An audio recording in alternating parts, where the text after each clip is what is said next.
오늘은 종려주일입니다. 종려주일은 예수님께서 십자가의 고난과 죽으심을 통해 인류를 구원하시기 위해서 어린 나귀를 타고 예루살렘 성에 들어오신 날을 기념하는 주일이죠. 그래서 오늘 종려주일을 시작으로 해서 한 주간 동안 고난주간이 시작되고 또 다가오는 주일 새벽에 죽음에서 다시 살아나심으로 말미암아 우리에게 부활의 기쁨과 구원의 기쁨을 우리에게 주셨습니다. 오늘은 이 종려주일에 대한 말씀보다는 예수님께서 겪으신 고난의 말씀을 통해서 고난이 주는 영적인 유익이 무엇이 있을까? 어떤 이익이 있을까에 대해서 좀 은혜를 나누고자 합니다. 이 먼저 베드로전서가 쓰여졌던 시기를 조금 우리가 생각해 봐야 될 필요가 있어요. 베드로전서는 대략 AD 60년대 중후반에 쓰여졌다라고 그렇게 알려져 있습니다. 그때는 언제냐면 로마 황제가 누구였는가? 네로였습니다. 네로 황제가 통치하던 시기였어요. 그 당시 기독교인들은요, 황제 숭배를 거부했습니다. 그리고 거기에는 다신교, 여러 신들이 많이 그런 신들을 믿는 풍습이 있었는데 그것들도 참여하지 않았어요. 그러다 보니까 박해를 받을 수밖에 없었죠. 여기에 더해서 AD 64년에 로마에 아주 큰 사건이 하나가 일어났어요. 그게 무엇이냐면 로마 대화재가 있었죠. 로마 도시가 불에 탔습니다. 어마어마한 대화재 사건이 있었어요. 이후에 네로 황제가 이 화재의 책임을 누구에게 돌립니까? 기독교인들에게 돌렸어요. 저 기독교인들이 불지르고 다닌 거야 라고 이렇게 돌렸습니다. 그러다 보니까 기독교인들은 더욱더 심한 박해를 받게 되었습니다. 이러한 상황 속에서 예수를 믿는 신앙 때문에 고난받는 소아시아 지역에 있는 성도들을 위해서 기록된 말씀이 오늘 베드로전서예요. 사도 베드로는 이 로마의 박해 속에서 고난받고 있는 그리스도인들에게 예수 그리스도의 고난과 죽음, 부활, 그리고 예수 그리스도의 최종적인 승리를 말씀해 줌으로써 성도의 고난이 결코 헛된 것이 아니다라는 것을 강조해 주고 있습니다. 그리고 사도 베드로는 말씀으로 그 믿음을 지키는 자들에게 구원의 확신을 더욱더 견고하게 해준다고 말씀해 주고 있어요. 그래서 그리스도인들이 그 예수 그리스도의 고난에 동참하는 것, 이것은 헛된 것이 아니라 결국 승리하는 길이라는 소망을 확실하게 알게 해주는 것이 베드로전서예요. 이처럼 오늘 우리의 삶에도 찾아오는 고난이 있습니다. 이 고난은 때때로 우리가 이해하기가 어려워요. 그리고 너무나 고통스럽습니다. 때로는 원치 않는 질병에 걸리기도 합니다. 때로는 경제적인 어려움이 닥치기도 합니다. 우리 고경자 권사님이 안 보이시는데 운전 중에 갑자기 뇌출혈이 왔어요. 누가 예상이나 했겠습니까? 이런 것처럼 우리는요, 우리가 당하는 고난이 도대체 내가 이해가 안 되고 전혀 내가 예상하지 못한 상태에서 올 수도 있다라는 거예요.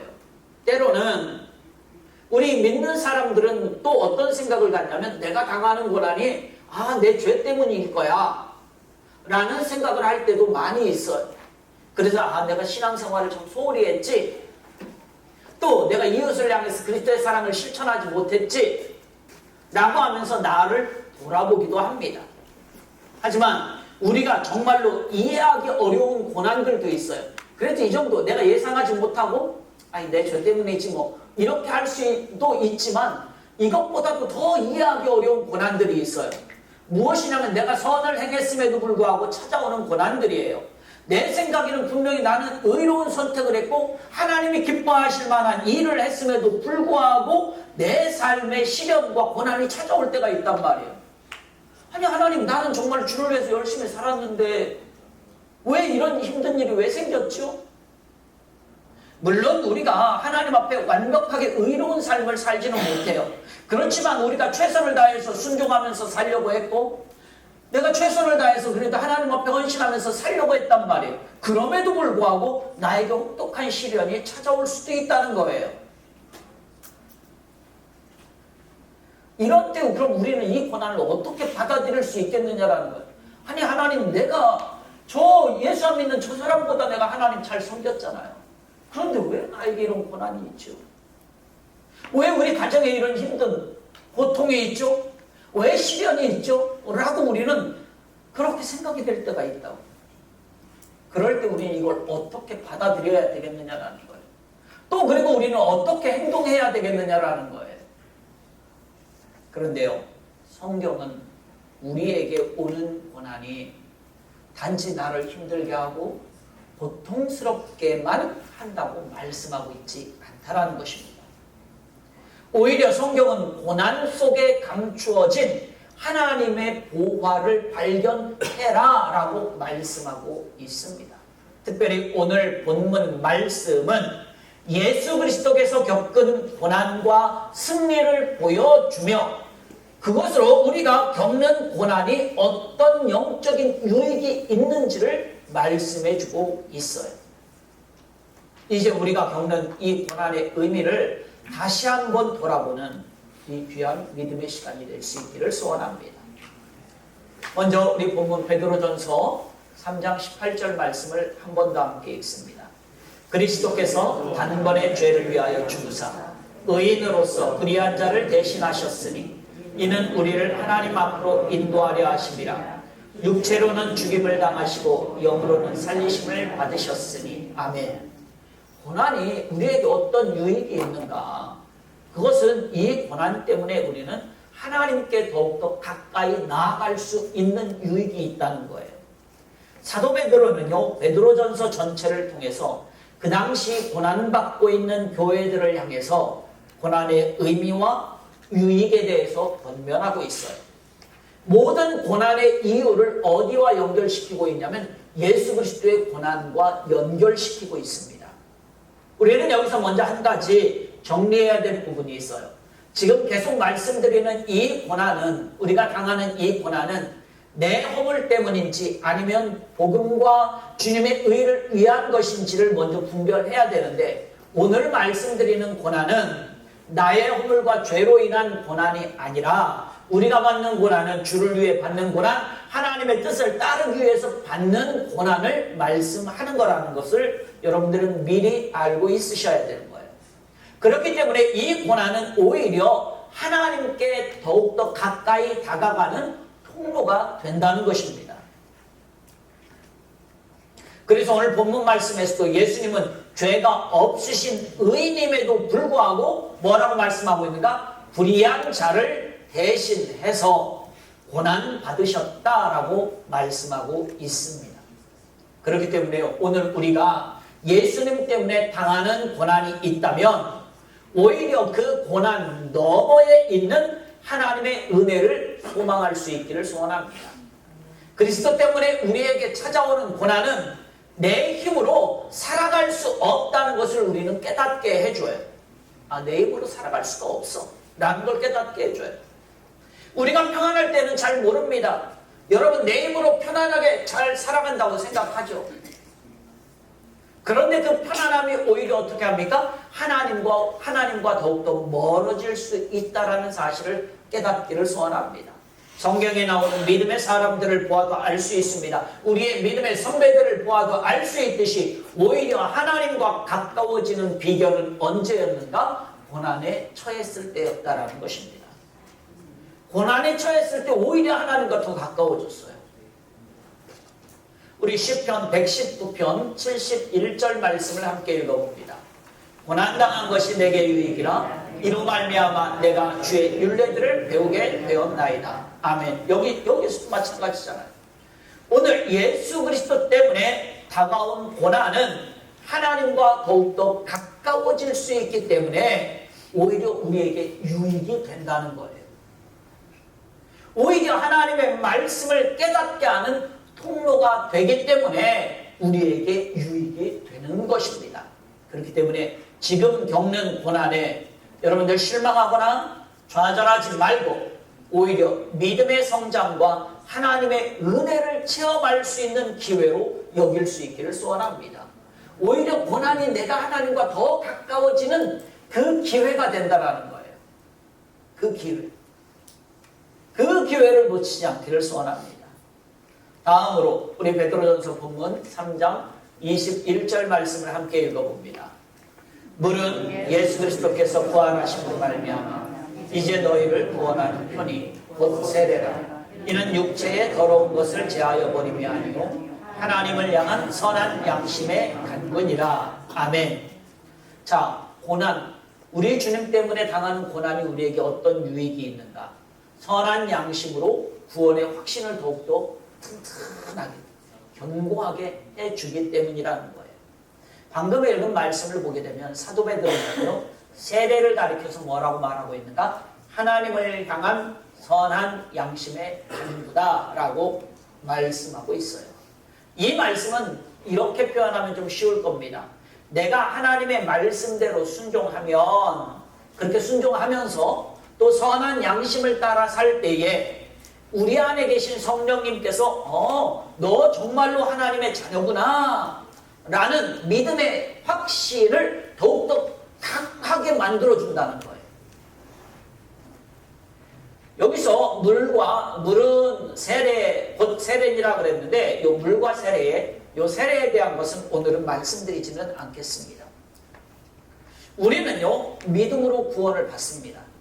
그러나 그 구원의 기쁨과 구원의 확신을 날마다 누리게 하는 것은 무엇인가? 하나님을 향한 선한 양심이라는 거예요. 야고보서는요, 이것을 뭐라고 표현하고 있는가? 야고보 사도는 야고보서에서 나의 믿음을 무엇으로 보여줄 수 있는가? 라는 질문, 이 질문에 야고보 사도는 무엇이라고 대답하고 있는가? 행함으로 나의 믿음을 보여주겠다라고 그는 대답을 하고 있는 거예요. 우리가 예수 믿는 일 때문에 고난 당할 때 우리는요, 우리의 믿음을 행동으로 보이기 어려운 경우들이 많이 있어요. 예수 믿는 것 때문에 고난을 당했어. 그런데 우리가 그걸 믿음의 행동을 하지 못할 때도 많이 있다는 거예요. 그래서 자꾸 다른 쪽으로 눈을 돌리게 되죠. 그러나 또 몇몇의 믿음의 사람들은 오히려 그 고난 가운데 더욱더 확고한 믿음의 행동을 하는 사람들도 있어요. 고난 가운데 더욱더 주님 앞에 들려붙는 사람이 있다고요. 제가 몇 번 얘기했지만 저희 아들이 어려서 혼나면은요, 얘는 덜 혼났어. 2대 맞을 거 한 대 맞고요, 한 대 맞을 거 안 맞고 그랬어요. 그 이유가 뭔 줄 아세요? 제가 몇 번 말씀드렸지만 우리는 혼나면 도망가기 바빠요. 한 대라도 들맞으려면 도망가야 되잖아요. 그런데 얘는 혼나면 품으로 파고들어요. 오히려 막 품으로 파고들어요. 그래서 안겨. 안기는 걸 어떻게 더 때려요? 어떻게 더 혼내요? 똑같다는 얘기예요. 그러니까 우리에게 고난이 왔을 때 어떤 사람들은 믿음의 행동을 하지 못해서 하나님으로부터 멀어지는 사람이 있는데 어떤 사람은 오히려 그것 때문에 더 하나님 앞에 다가오는 사람도 있다는 거예요. 그 말씀을 드린 거예요. 이렇게 예수 믿는 것 때문에 고난당할 때 우리에게는 이 두 종류의 신앙인이 있다는 거예요. 둘 다 믿음의 사람이에요. 이런 두 종류의 사람 중에서 어떤 행동을 해야 되는가라는 질문을 우리에게 던지고 있는 거예요. 그 질문에 대한 나의 대답이 무엇이어야 되겠느냐라는 거예요. 오늘 이 시간에 여러분이 예수 믿는 것 때문에 고난이 왔어요? 그때 여러분들이 어떤 행동을 보여야 될 것인지에 대한 질문을 여러분들에게 오늘 말씀을 통해서 던지고 있어요. 이것에 대한 답을 여러분들이 하셔야 되는 거예요. 여기 있는 제가 그 답을 해야 되는 거예요. 성경에 나오는 믿음의 선조들이나 우리의 믿음의 선배들은 극심한 고난 가운데 오히려 확고한 믿음의 행동을 보여줬어요. 그로 말미암아 때로는 어떻게 했어요? 이 믿음의 행동 때문에 순교를 당하기도 했습니다. 때로는 하나님의 구원의 은혜를 받기도 했습니다. 그리고 오히려 고난 중에 흔들리지 않고 하나님 말씀에 순종했습니다. 성경에는 우리가 일일이 나열할 수 없을 만큼 무수히 많은 믿음의 선조들이 나오고 있어요. 이렇게 선택을 합니다.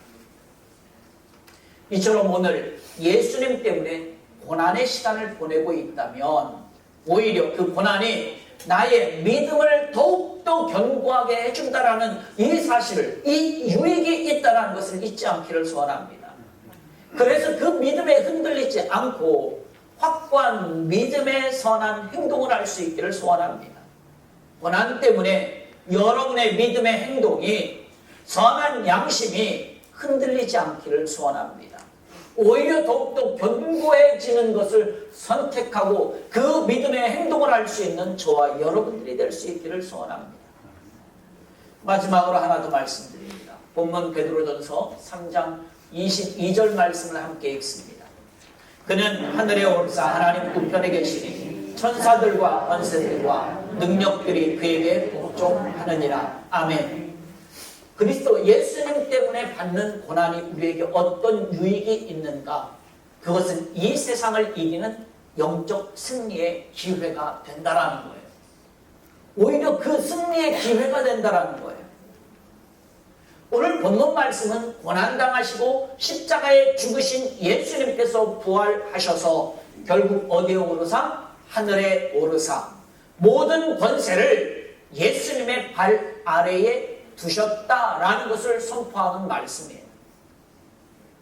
한번 생각해 보시기 바랍니다. 예수님께서 십자가에 죽으셨다라는 것은 육체적인 실패로 보여지는 거죠. 육체적으로는 실패한 거잖아요. 죽었으니까. 그러나 예수님의 부활과 하늘에 오르심은 결국 예수님께서 승리하셨다라는 것을 보여주고 있는 거예요. 그러니까 이 무슨 말이냐면요, 예수님의 고난과 죽으심, 이것만 생각하면 우리는 무엇을 생각하는가? 절망이다, 끝이다 라는 것을 생각해요. 지금 우리가 예수 믿는 것 때문에 고난이 왔어요. 그러면 우리는 그것만 생각하면 절망이다, 끝이다 라는 것만 생각하게 돼요. 그런데 그것이 아니라 오히려 부활하시고 승천하심으로 사단의 권세를 깨뜨리는 승리의 과정이라는 거예요. 오히려 그 고난이 다음에 있을 결과적으로 나에게 주어질 승리가 있지, 이 승리를 위한 하나의 과정이라는 것입니다. 그게 무엇인가? 우리가 받는 고난이라는 거예요. 예수님 때문에 받는 고난. 이 고난은 승리를 위한 하나의 과정인 것이지 절망과 끝이 아니라는 것입니다. 이처럼 세상은요, 우리를 어떻게 합니까? 이러한 고난으로 우리를 굴복시키려고 해요. 우리를 무릎 꿇게 하려고 한다고요. 하지만 우리가 부활하신 주님이 하나님 우편에서 다스리고 계심을 믿을 때에 이러한 상황은 역전되는 거예요. 우리가 지금 겪고 있는 이 어려움은 나를 무너뜨리는 도구가 아니라, 고난이 지금 나를 굴복시키고 나를 무너뜨리려는 도구가 아니라 오히려 세상 어두움의 권세들이 주님 앞에 굴복당하고 있다는 것을 우리는 확인하는 기회가 된다는 거예요. 반대로 우리는 이 기회를 놓쳐서는 안 돼요. 그래서 세상에서도 말하잖아요. 위기가 곧 기회다. 고난은 위기라고 말합니다. 그렇지만 우리는 그것이 위기가 아니라 기회라는 거예요. 무엇을 볼 수 있는, 예수님 발 앞에 굴복당하는 그들의 모습을 볼 수 있는 기회라는 거예요. 결국 내가 승리할 수 있다는 것을 볼 수 있는 기회라는 거예요. 이처럼 세상은 우리에게 그렇게 다가오지만 우리 주님은 그것들을 굴복시키는 거예요. 그래서 우리에게 그 기회가 된다는 거예요. 그렇기 때문에 우리가 겪는 고난은요, 패배의 증거가 아니라 최후 승리를 위해서 가는 과정이라는 거예요. 최후 승리를 위해서 가는 과정이라는 것입니다. 우리가 믿음으로 그 고난을 견딜 때에 우리 안에 계신 그리스도의 승리를 우리의 삶으로 증명하게 되는 거예요. 진짜 예수님 부활하신 거 맞아. 승리하신 거 맞아. 그걸 내가 증명하는 거예요. 그렇기 때문에 우리가 주님만 바라보면 오히려 세상을 이기는 기회가 되는 것입니다. 혹시 여러분 지금 고난의 한복판에 있다고 생각되시나요? 아니면 지금 고난의 한복판에서 여전히 고통 속에서 헤매고 있으신가요? 각자 사람마다 다 달라요. 이 고난의 성격도 다르고 깊이도 다르고 방향도 다 다를 수 있어요. 하지만 혹시 여러분들에게 지금 그런 고난의 상황에 놓여 있다라고 한다면 그 상황만 바라보지 않기를 소원합니다. 내 주변의 환경만 바라보지 않기를 소원합니다. 오히려 하나님 우편에 계신 주님을 바라볼 수 있기를 소원합니다. 그리고 그 주님을 견고히 붙드시기를 소원합니다. 흔들리지 않는 믿음으로 주님만 바라보시기를 소원합니다. 왜요? 주님께서 이미 이 세상을 이겨 놓으셨기 때문에 그렇습니다. 주님께서 이미 이겨 놓으셨기 때문에. 우리 요한복음 16장 33절 말씀을 함께 읽습니다. 이것을 너희에게 이르는 것은 너희로 내 안에서 평안을 누리게 하려 합니다. 세상에서는 너희가 환난을 당하나 담대하라. 내가 세상을 이겨노라. 아멘. 예수님께서 이기셨어요. 우리 한 절 더 봅니다. 요한일서 5장 5절 말씀도 함께 봅니다. 예수께서 하나님의 아들이심을 믿는 자가 아니면 세상을 이기는 자가 누구냐? 누가 세상을 이겨요? 예수님을 믿는 그 사람이 이긴다는 거예요. 근데 왜 예수님을 믿는 사람이 왜 이기는가? 예수님이 세상을 이미 이겨놓으셨기 때문에. 세상을 이미 이겨놓으신 예수님을 믿는 사람이 아니면 누가 세상을 이기겠느냐? 세상을 이길 자가 없다는 거예요. 그 사람이 아니면. 주님께서 이미 십자가에서 세상을 이기셨습니다. 그 주님을 믿는 우리가 세상을 이기는 자입니다. 그렇기 때문에 예수님 때문에 오는 고난은 승리를 위한 한 과정일 뿐이라는 거예요. 그 고난에 빠져서 허우적거리지 않기를 소원합니다. 예수님을 믿고 예수님을 바라보는 우리에게는 이미 승리가 허락되어져 있기 때문이에요. 주님을 믿을 때 세상을 이길 힘이 우리에게 있습니다. 오히려 고난 때문에 세상을 이기는 기회가 우리에게 주어진 거예요. 아, 세상을 이길 기회가 나에게 주어졌구나 라는 거예요. 그 기회는 영적 승리라는 열매로 반드시 우리에게 돌아옵니다. 저와 여러분들에게 그 열매로 돌아오게 돼 있어요. 그래서 예수 그리스도 때문에 받는 고난은 우리에게 이러한 유익이 있는 거예요. 이 세상을 이길 수 있는 기회가 우리에게 주어지는 거예요. 이 유익이 있습니다. 말씀을 맺으려고 합니다. 사랑하는 성도 여러분, 이번 한 주간은 고난 주간이에요. 그런데 이 고난 주간의 맨 끝은 뭐가 있죠? 부활절이에요. 다시 말씀드립니다. 이 한 주간은 고난 주간입니다. 고난 주간의 맨 끝은 뭐가 있죠? 부활절이 있습니다. 우리는 이것을 꼭 기억하고 그 의미를 깨달을 수 있기를 소원합니다. 우리의 삶에 찾아오는 뜻모를 고난 때문에, 그래서 도저히 이해가 안 되는 고난이 있을 수 있어요. 그것 때문에 고통과 절망과 좌절 속에 있지 않기를 소원합니다. 그 고난에도 반드시 무엇이 있어요? 끝이 있다는 것을 고난주간과 부활절을 통해서 우리에게 깨닫게 하고 있어요. 고난주간과 부활절을 통해서 주님의 부활의 영광이 있기 위해서는 무엇이 필요했는가? 고난이라는 과정이 필요했어요. 이처럼 오늘 우리에게 찾아오는 고난은 나를 무너뜨리려고 온 것이 아니라고 말씀하고 있어요. 오히려 우리에게 유익을 주기 위함이고 결국에는 승리를 위한 것이라는 그것을 기억할 수 있기를 소원합니다. 나에게 찾아온 고난을 통해서 오히려 하나님과 더욱더 가까워집니다. 고난을 통해서 오히려 선한 양심으로 구원의 확신을 더욱더 견고하게 튼튼하게 해줍니다. 고난을 통해서 오히려 악한 영들의 이 세상을 이길 수 있는 기회가 되는 거예요. 이 세상을 이길 기회가 되는 거예요. 이 한 주간도 주님 때문에 당하는 그러한 고난에 넘어지지 말고요. 오히려 그 고난을 기회로 삼고 주님과 더욱더 연합하는 그런 복된 한 주간의 삶이 될 수 있기를 주님의 이름으로 축원합니다.